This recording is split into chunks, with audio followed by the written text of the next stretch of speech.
How to use Translate in Canva.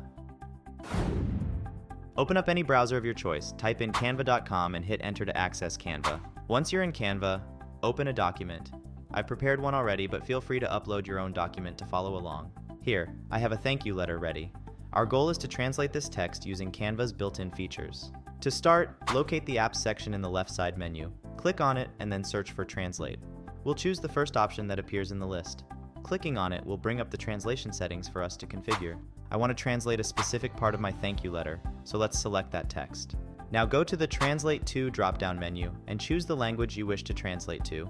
For purposes of this tutorial, I'll select Spanish. After selecting the desired language, hit the Translate button. Let's give Canva a moment to work its magic. As you can see, that paragraph has seamlessly been converted into Spanish. Now take a look at the Thank You So Much design element. This too can be translated into any language of your choice. Simply select this element and click the Translate button. Once again, give it a moment. And there you have it. The design element is now also translated into Spanish.